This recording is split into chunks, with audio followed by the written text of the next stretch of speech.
Welcome to the Butterfly Mindset Podcast.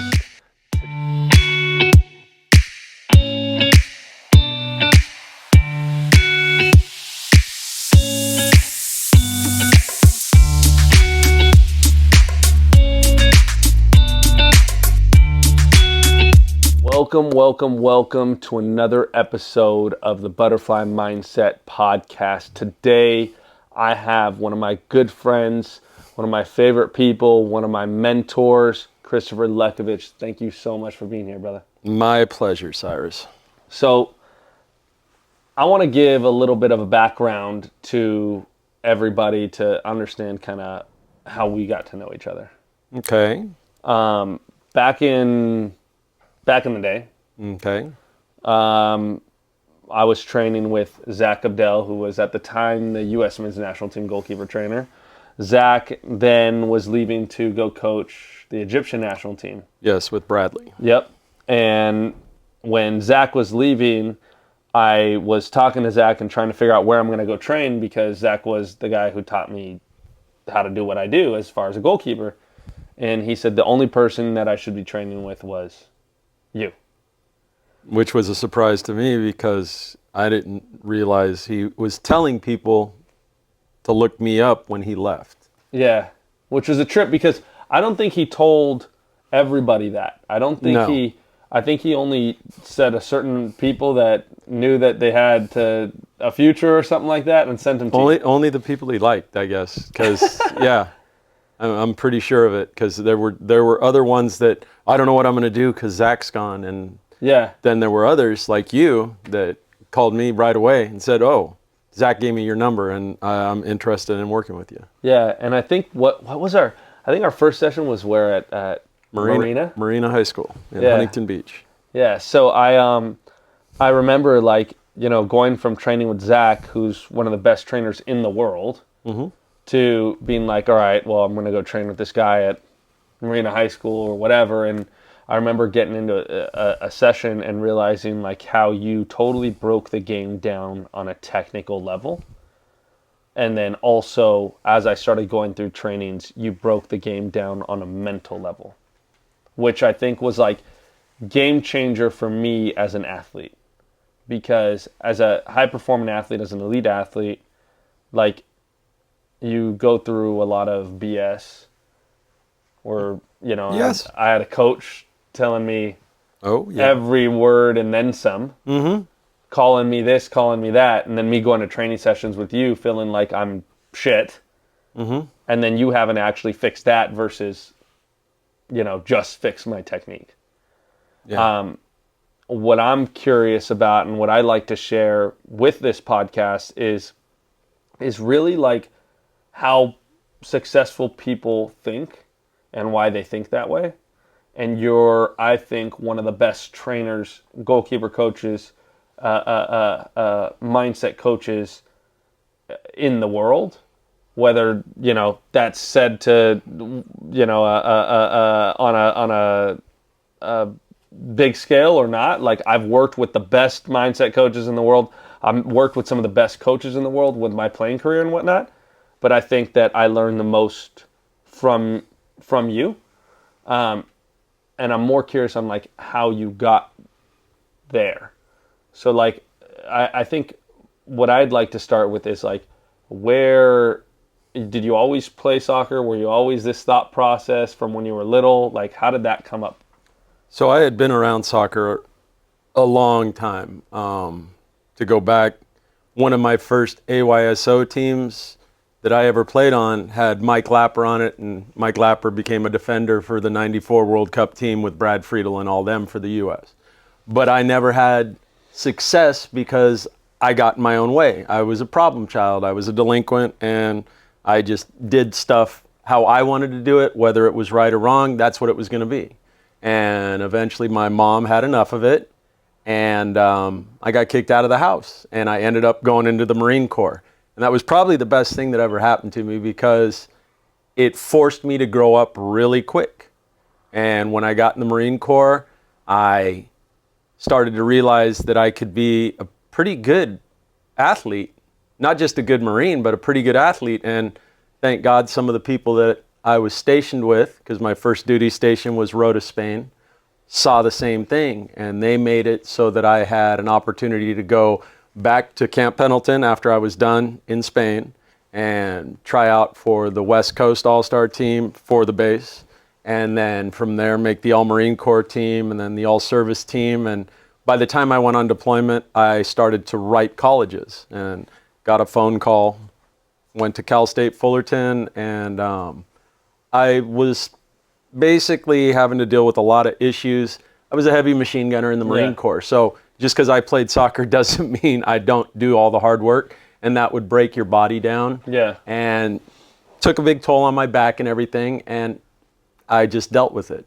And I would have continued to play, and then a car accident exacerbated what was already there from the Marine Corps. And so I basically was sitting there feeling sorry for myself, and my girlfriend at the time, who's now my wife, Janet, sat there and said, well, you can keep feeling sorry for yourself and I'm gone. Or why don't you do for everybody else what nobody seemed to do for you up until Zach, and mentor them and teach them the proper way from the start. Yeah. As a goalkeeper myself, I hated coaches that, well, why am I doing this? Because I said so. That not my style. I want you to know why I want you to do what I want you to do. And if I don't explain it right, tell me. Because if you don't know what I know, and I don't know what you don't know, I can't fix you. Yeah, 100%. And I think that's one of the reasons I think you liked me and you gravitated towards me, is because we had that open line of communication and it just worked out really well. 100%. I mean, like, I'm going to hit that, but I want to rewind again back. How old were you when you got kicked out of the house?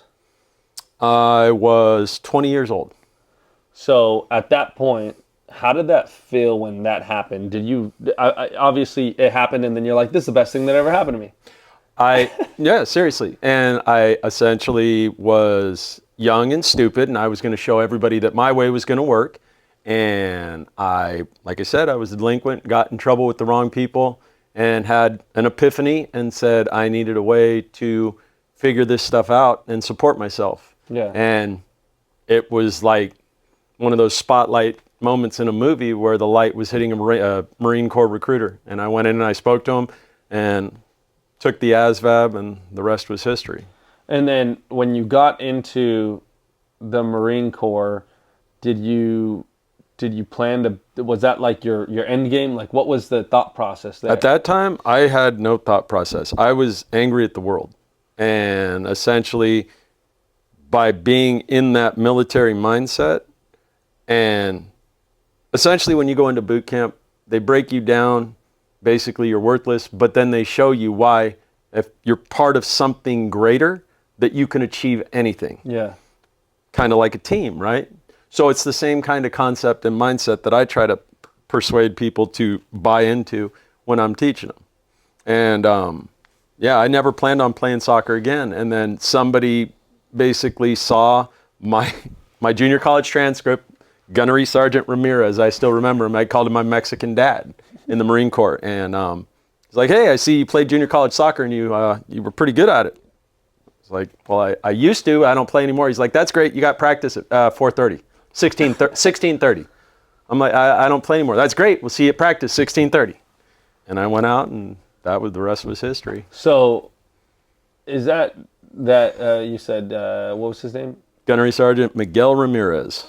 Gunnery Sergeant Miguel Ramirez. Do you think that he saw that you needed to be doing that, or do you think that it was because they needed you to do that?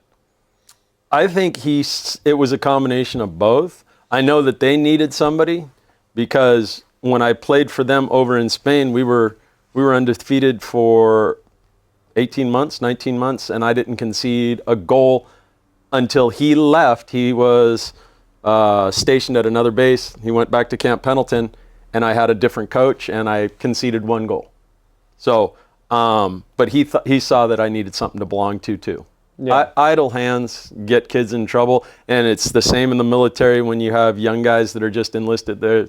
If you don't have anything to do, you're going to do dumb shit. Yeah. So better not to do dumb stuff. Yeah. So then you go through that. You go through the Marines, and then you said Cal State Fullerton. Cal State Fullerton. That was where I met Zach. And And then you said something that Janet had said, where she said, "Why don't you do what Zach did for you?" So what was the big difference with that?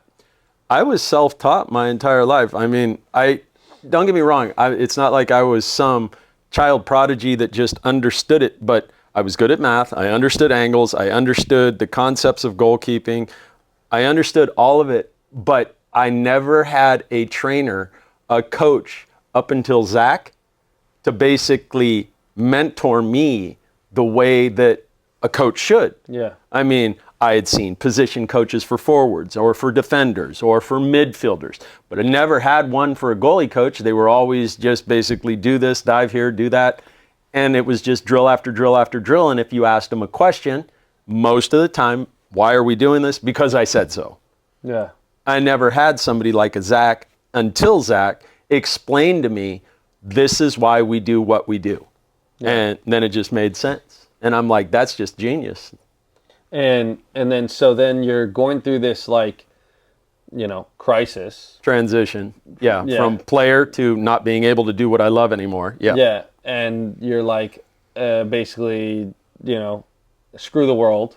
Mm-hmm. And then Janet's like, hey, why don't you do this? And then was it that moment that you're like, okay, yeah, why don't I do this? Or was it like, what was that process like? No, as soon as she said it, it was her that had the idea of me ever doing training the way I do it. And it just made sense. And I was like, what? That's so simple. Why didn't I think of that?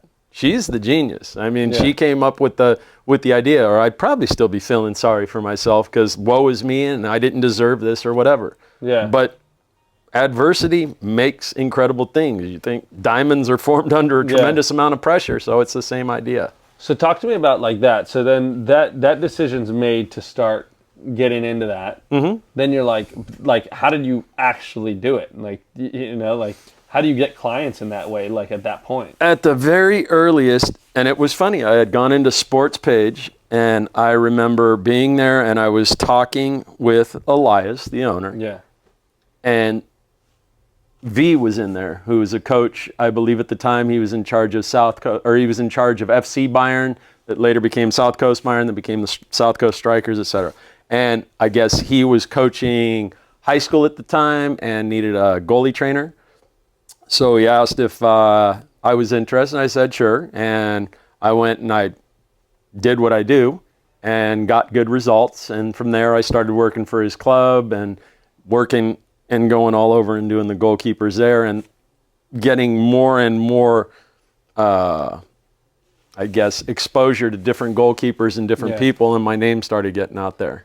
So what's really interesting is, like, I think as a goalkeeper coach and mentor, like, the thing that you did for me more than I think anything was the mental side of the game. Like, I think technique, things like that, the training, the maintenance, all of that, I think we talked about it. It was like, you know, you got a Ferrari, you make sure that you do the maintenance on the Ferrari. Mm-hmm. You keep the Ferrari moving, right? Mm-hmm. It's not your job to go rebuild the Ferrari. But what you did for me was mentally get me ready to play at that next level, which was the pro level. Which, like, I think a lot of people don't understand that aspect, especially in the goalkeeping aspect. So, like, was that something that you learned through school? Was that something you learned through practice? Was that something you learned, like, how did you understand, like where did you start understanding how people think and athletes think? The Marine Corps is famous for a saying, improvise, adapt, and overcome. So if you're faced with an adversity, you improvise, you adapt, and you overcome the obstacle. Regardless of what it is, you do it. Yeah. No isn't in the vocabulary. I can't isn't in the vocabulary. Here's your mission. Accomplish it. Oh, you just got shot? I don't care. Figure it out. Yeah. I would notice when I would be around athletes early on that all of the coaching was focused on basically trying to train them like they were a dog or an animal, right? So do this, do this, do this, do this, with no explanation, and basically just sitting there, and then, God forbid, the kid didn't execute, and all of a sudden it was venom coming right at the kid, right? And just going nuts at him. So one, you didn't mentally prepare your student to do the rigors of a high-level game. 2, you've already tensed them up.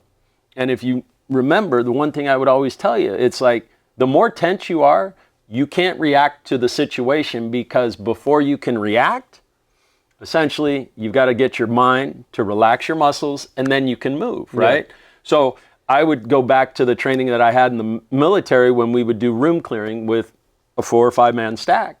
And you basically were relaxed. You let the guy in front of you know that you're ready. They let you know that they're ready, all the way down the line, all the way back up. Then you breach the room. Everybody has their job. Everybody does their job. But you don't tense up or freak out in a pressure situation, because if you do, bad things happen. Yeah.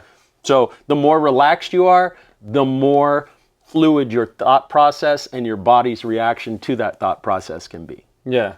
And it's interesting, because like I remember, going through sessions and just being like the ball would go past me or whatever, and I'd probably yell F this or damn it, blah blah blah. And it's like, all right, cool, let's fix it. Let's move forward. Okay, what can we change? Boom, boom. But it was never like I feel like a lot of, now you have like, maybe it's interesting as I'm talking about it, as I talk about coaching, is like this way of like, it's either like you're doing, someone's yelling at you and screaming at you and like you said, chasing after them like venom or whatever, right? Mm-hmm. And then, or you have like, now you have these coaches that go through some sort of coaching schools and yada yada yada, and then they try to math soccer, analytic. Yeah. Mm-hmm.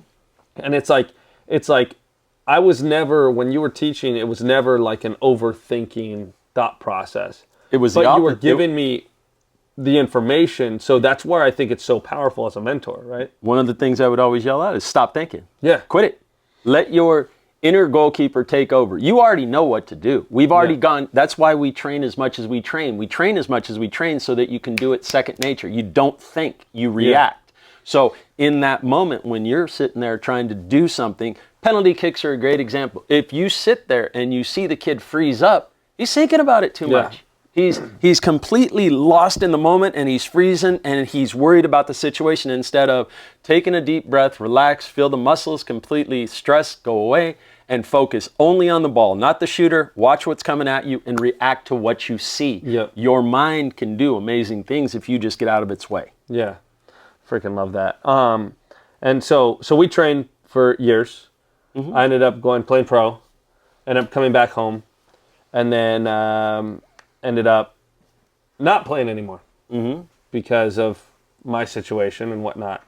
And I remember going through this this identity crisis. And as I'm processing this, I don't think I've ever actually told you this. So it's pretty interesting. But when I was going through my identity crisis of not playing soccer anymore, trying to figure out what I'm going to do with my life, yada yada yada, I was super depressed, like ultra depressed, where I literally wanted nothing to do with anyone and anything that did soccer, and I wanted to kill myself. And you were actually the one that just kept fucking calling me, literally calling me, hey Cyrus, and I just like ignore your calls sometimes. Like, damn it, Chris, like leave me alone, because I just hate soccer. I hate the world. And then finally I answered one day, and I was like, Chris, I'm not playing soccer anymore. I don't know if you remember this conversation, but I remember it like it was yesterday. I'm like, Chris, I'm not playing soccer anymore. Like, what do you want? Like, what do you need? And you go, I know you're never fucking playing soccer again. Get over yourself. Get over it. I want to see if you want to grab lunch. And it was that moment that I realized somebody cared about me as a human more than being an athlete. Just a player. Yeah. And that's, I truly believe that's what actually saved my life. And then now, I do what I do now, right? So it's a huge point in my life that happened. And it was so interesting because, we hadn't trained because I was playing overseas and things like that, yada, yada. And so so when that happened, and then that phone call came through, and then I realized like, oh wait, somebody cares about me other than just me as a player. It was like this light opening that was like, oh, okay, I'll be okay. Yeah. You know what I mean? And I bring that up because we talk about life all the time, you and I, about, your mom just passed away, right? And we talk about this all the time, but I think that like I don't think I've ever told you thank you for that. Well, it means a lot, and I'm glad I was there to help you. I think early on you had asked me about kids and why didn't I have any, and my wife and my struggle with that, and I basically said I think it's all kind of part of God's plan, because I think every one of my players that I coach, I think of you as my kids. I think of you as my family. Now you're older, so okay, maybe you're not my kid, you're my brother, but same difference, same idea, and I think of you as family. And to hear that it helped you, I'm thrilled about it. Yeah. I think it's not just you. I think that's a lot of athletes when they can't do what they do anymore. When when your whole identity was wrapped up into that one thing, and now you can't do it, or you can't do it at the level you were doing it. I don't know the statistics, but I would imagine the suicide statistics are off the chart for that. Yep. And you're not the only goalkeeper. I remember other goalkeepers that we both know, like Jared Andrews, who had to stop playing because of repeated concussions, calling me up and saying, would you think any different of me if I couldn't play? Yeah. Or Ricky Brown, when they didn't think that he had the physical stature to play it, but he was going to convert and play on the field. Would you think any different? No, you're my family. Yeah. You do what you got to do. It's such an interesting thing, like one being in sport in general, but like as a goalkeeper, but like just the thought process of like being an athlete, right, and playing at a high level. It's all a game of opinions.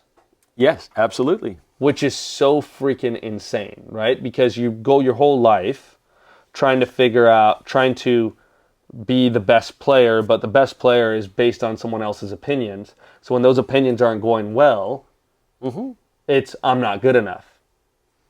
And it's this weird thing where like, because I remember being that 17-year-old, 16-year-old playing up, getting every day cussed at and yelled at, told I'm not good enough, and going to your trainings and sitting there and being like pissed off at the world because if I miss one shot, it's like the end of the world for me. And I think you were the first one that taught me like actually, Zach had said this when I was training with Zach. Zach had said, it's one of like the one life lessons that I always think about is like Zach, one day, that trainer, that coach that you know who I'm talking about, that I was playing for at the time, said I shouldn't be watching a certain country's soccer. And he goes, because it's trash and you shouldn't watch that. That's not how you play soccer. And so I go to Zach. I says, exactly, this is what he said, blah, blah, blah. I think I was maybe like 15 or 16 at the time, maybe 15. And Zach goes, he is stupid. We can learn from these. You see these little kids? We can learn from these little kids. Absolutely. And I was like, in my head, I'm like, okay, Zach, like you're taking it too extreme, But then we went over there, and that's what we did for training that day. Is we watched the little kids. 100%. And he was like, look, you can learn that you can have a good time. You learn the spacing. You learn this. He goes, and he starts breaking down like a U8 game or U8 training session, And it was that moment that I realized like in that thought process is you can learn from anything. And also those opinions of certain people don't really matter. Nope, not at all. Right? And then when I started training with you, I'm still training with that, or I'm still at that team, blah, blah, blah. And I'm wanting to go pro and so on and so forth. And it got worse, right? That coach was just even out of worse. Control. Yes. And I used to have to go to training sessions, be pissed off at the world, be upset with everything that's going on with my team, and then missing shots or yada, yada, or just not catching one of the balls. And I was going crazy. And you helped me hone in on that thought process of understanding, like, it's all right. Like, their opinions don't matter as much. Be in the moment. Like, be present in that actual moment. Future hasn't happened yet. The past is done. I don't have a time machine. If I get one, we can go back and undo everything we both ever made mistakes on. But for this current time, all that matters is the here and now. So focus on the here and now and in the game. And if you can be present in the game in that moment, you're going to be fine. Yeah. You learn to tune out everything else. Like I remember playing a game for the All Marine Corps team, and it went to PKs, and I saw the shooter shoot, and then it was like God hit a mute button in my head. I didn't hear anything. All I saw was the ball, my reaction to the ball, got the ball, made the save, and then somebody turned the sound back on. Yep. Or the other way I kind of describe it to people, you've heard professional athletes say, well, what was it like? How did you score that goal? Or how did you make that save? And they go, well, it's like time slowed down. Well, I'm sorry. I'm not a physicist, but time is a constant. So time didn't slow down. What actually sped up was your analyzation of the process. Yeah. By relaxing and letting yourself be in the moment. And once you could do that, everything else got easier. Which is so interesting. It's so funny because as I've gone into from being a professional athlete into the like professional realm of business and whatnot, all of these are the same things. Like same concepts. Same concepts. It's all synonymous. Like what we talked about in goalkeeper training, what we talk about in every single one of our sessions, like I apply into business to this day. Like I talked the other day about in a team meeting about another one of my mentors that taught me a lot in his business, and then I just translate that. I've done a lot with the sport as well, because again, it was all mindset. It was all thought process. It was all this. It was all day in, day out, same stuff. I mean, we did the 5-cone drill probably 1 million times. Mm-hmm. We did the small ball drill probably 10 million times. Probably. You know what I mean? Yeah. Every day we're doing the same stuff over and over again, but what that did for me in business is it taught me it's the little things, even though they're not the most fun sometimes, it's the little things that make you become the best. Yes, and prepare you for the bigger things. Because those little things are, day in, day out, every single day. We were training at 6 a.m., 5 a.m. sometimes in the morning. As early as possible. Because we need to get our sessions in before I go to XYZ session and yada, yada. Yep. And we did the same thing every day almost. And then once we kind of got through there, we switched it up, did something else. But we were doing the same stuff over and over again. And it just taught me as an athlete, it taught me that I have to do the little things first. But as in the business world, it taught me the same thing. So when we talk about your transition from being an athlete to the professional world as far as a coach and a mentor, like, did any of that translate for you? Outside of the sport only. Like the way I looked at it and whatnot, I tried to carry on my mindset. Once upon a time, I was in Spain, and I remember it was New Year's Eve in Spain, but for whatever reason, the Penn State was playing in a Rose Bowl or some other bowl game, and they were televising it. And there was a really loudmouth Marine in the location we were watching the game, and he kept saying, I had a full ride to Penn State. I could have been there. I should have been there. And I remember getting up. I went in the bathroom, and I looked at myself in the mirror. And I promised myself at that point in time, I will never be the coulda, shoulda, woulda person. I was going to take it as far as I could, meaning for soccer. And when it got to the point where I knew I didn't belong or I was out of my element, then I would make my transition and do whatever. And I would say, that's it for me playing. Unfortunately, the situation changed and I had to adjust on the fly. I tried to take the idea of what I liked most or what taught me the most from the educational aspect. So a teacher's, for instance, if a teacher that I had was, this is what I want you to do and you're going to do it because I said to do it. No. But if you were the teacher that made the learning experience enjoyable and they made it so that it made sense and you didn't mind asking the questions and answering the questions, then I seemed to do much better and thrive in that environment, and it just made sense. Then why wouldn't we do the same for sport? Why wouldn't we try to educate the athlete and make them feel better at the same time? I remember early on, I had parents go up to certain other clubs or coaches I was working at and say, he's too nice. I'm too nice. Okay, that never really heard that before, but okay.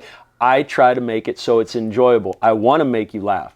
I don't ever remember telling a kid he was stupid or sitting there and yelling at him, calling him effing this or effing that, and why are you so effing stupid or whatever in the moment. And I see coaches do that all the time. I don't want to do that to a player. I want to let them know, hey, what are you doing? Fix that. Let it go. We'll cover it later at practice, but stay in the moment. Yeah. And basically, you're doing like battlefield surgery, I guess you could say, because in the moment, you don't want them to sit there and dwell on the past mistakes because 1 will lead to 2, will lead to 3. Yeah. You want them to let it go and focus on the here and now. Yeah. Which is so funny because it's like, yeah, it's what you said, battlefield, like. And then you also have the kids that worry about the uncontrollable aspects. You were blessed with height, right? Yeah. But do you remember very early on, I seem to recall a certain coach telling you were too tall for the position. Yeah, exactly. Okay, now fast forward to where we are today. You're the ideal height for a goalkeeper. People change their opinions on what traits make good goalkeepers like they change their underwear. It's constantly changing. I have won at Cerritos College where I coach. I've won 3 state titles and 1 national title. And I can tell you one thing all my goalkeepers have in common, none of them were blessed with the genetics of height. Yeah. Not a one. All of them were well under 6 foot tall, yet they still were powerhouses on the team because they had the right mindset. So speaking of that, you've coached national champions. You've coached a bunch of pro players. You've coached elite athletes since you started coaching. Mm-hmm. What makes an athlete from an amateur to a national championship player to a professional player? What's the difference? I honestly think you already said it, and I think it's mindset. You're going to face adversity in anything you do in life. How you respond to that adversity will make or break you. If you let it tear you down, but you don't build yourself back up, you're going to just end up cutting your career short. But if you learn to find outlets or positive releases, that's one of the things like I started to tell players, keep a journal. I don't need you to write me a ginormous 30-page essay. What do I want? I want maybe 4 to 5 sentences. Hey, this is what this game was. This went right. This went wrong. Can we work on this? End of story. Now, as soon as you put it on paper, poof, it's gone. And now you can focus on the next game. And that's huge, especially for youth players when you're playing 2 or 3 games in a tournament day per weekend, right? So learning how to let go of the mistakes, but still learn from them. Yeah. I think that's the number one thing. Well, that's so true in life too, right? Like if you just at the end of every day, we write down, hey, what I liked about today. And it's funny because I tell people this, because of now I actually just had an epiphany right now. This is literally why I do this to this day, is every freaking day I do an intake of my day, what I liked about my day, what I didn't like about my day, and what I want to change about my day. And I just process that as freaking you that ingrained this in my mind because we used to do this. I'll send you the bill later. Yeah, exactly. But it's so true, right? Because what happens then is we say, okay, hey, I liked how I reacted in this situation. I don't like what I did here. I do want to do this in the future, and I want to do this. That makes us every day just get a little bit better versus having to be 100% better tomorrow. Yeah, absolutely. Absolutely. I mean, think about when you were playing. When did you achieve your greatest success playing? I would venture to say it's when you had competition to push you. Yep. So instead of a lot of goalkeepers, because they're used to being the number one on their team, and now all of a sudden another goalkeeper comes in, instead of feeling threatened, welcome it. Oh, no, I love it, yeah. I mean, that's one of the rules at Cerritos is, oh my gosh, who's the starter? Who's the starter? We don't know. The starter is going to be the goalkeeper that performs the best that week leading up to the game, and that's the coach's decision. That's not my decision. I have my own say, and I have my take, and if they ask my opinion, I give my opinion, but I do the prep work, and that's what I want to do. And then I go out and I talk to the field players, and I make sure their heads are right. 100%. I mean, yeah, it's it's interesting. Yeah, it's like, for me, I'm like, I do so much better under pressure. Yeah. So much better under pressure, so much better under competition. That's when I'm fired up. But it's funny because what I told when I was coaching at USC or whatnot, I told the girls the same thing. It's look, you guys are worried about what that team's doing, what this team's doing, what that player's doing, what this player's doing. Why do you think they put blinders on racehorses? Because as soon as the racehorse turns to the right, they're not running at the right speed. They're not focused on what they need to. You focus straight ahead, do your job very well. And each person on the team does their job very well. We all win, right? And but you could take that within your sport as soccer. You could take that into your sport as baseball. You could take that into your business life. Yep. Whatever. As long as we do our job and we focus on what we have to do on a daily basis, then, and part of that is for the greater good of the team and the company, right? Then we all win because everybody does their job. It's like, what did you say? Clearing a room. Yeah. Right? The other thing I think is funny too is a lot of players get caught up with, I have to be perfect. I don't need a perfect player. You know what I need? I need the single best version of you in this moment, here and now. That's what I need. I don't need perfection. If you think you can be perfect, I want to watch you walk on water. But the last time I checked, that's not going to happen. Be as good a version of yourself as you can be in this moment, and I will put my money on you being successful. I love that. It's pretty simple. I have a couple more questions for you. Sure. The first question is if somebody wants to reach out to you, how would they connect with you? They can go to either my website, quickhandsgoalkeeping.com, or they can call me on my cell phone. If you want to put that out, you can put your phone number out, but that's your choice. Yeah, there's a lot of people. Probably email me. That'd be better. Go to my website, quickhandsgoalkeeping.com, and get in touch with me that way. And then the second thing is you have one piece of advice that you would give to a person that is that maybe feels like they're not on the right path. They're going through, they're like you said earlier, a delinquent doing whatever. Like one piece of advice that you would give someone that's going through some sort of identity crisis or whatnot at that moment, what piece of advice would you give them? I would tell them flat out, I don't care what anybody's told you in the past.